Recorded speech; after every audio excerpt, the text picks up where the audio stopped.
Je m'appelle Cassandre, j'ai 34 ans, puis j'ai connu un premier épisode psychotique en 2019. Avant ma psychose, j'étais quelqu'un de normal qui menait une belle vie. J'avais quand même une grande intensité émotionnelle, beaucoup de variations dans mon humeur, mais rien qui m'empêchait de vivre, rien qui m'empêchait de faire mes activités. Les symptômes de la psychose ont commencé quand j'ai eu un intérêt profond pour la spiritualité. J'ai commencé à tranquillement pas vite me détacher de la réalité jusqu'à avoir plusieurs symptômes, notamment des délires, du paranoïa. Bref, ça a été vraiment intense. Mes parents m'ont trouvée dans une chambre d'hôtel. Je planifiais mon mariage, je disais que j'étais enceinte. J'ai publié plein de choses sur les réseaux sociaux qui m'ont créé quand même de la honte. Et j'ai été hospitalisée pendant 1 mois à l'hôpital de Sainte-Agathe-des-Monts où ils ont essayé de me ramener à la réalité.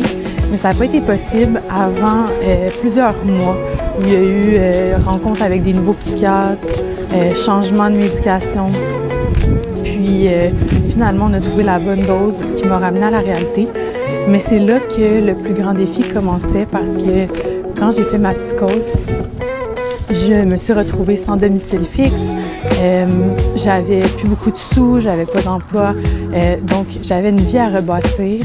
Puis c'était difficile de le faire parce que quand je suis sortie de l'hôpital, je me sentais vraiment faible. J'avais pas beaucoup de facilité à exercer des tâches. C'était vraiment difficile. Donc, ça a pris plusieurs semaines, voire mois, et un suivi rapproché en clinique PEP avec ma psychiatre et mon ergothérapeute pour retrouver une vie qui me satisfaisait. Mais je me suis pas arrêtée à ça. Maintenant diagnostiquée bipolaire de type 1, je mène une très belle vie. J'ai même accompli des choses que j'aurais jamais pensé accomplir, comme devenir maman, acheter ma première maison, travailler dans le domaine que j'ai toujours voulu travailler.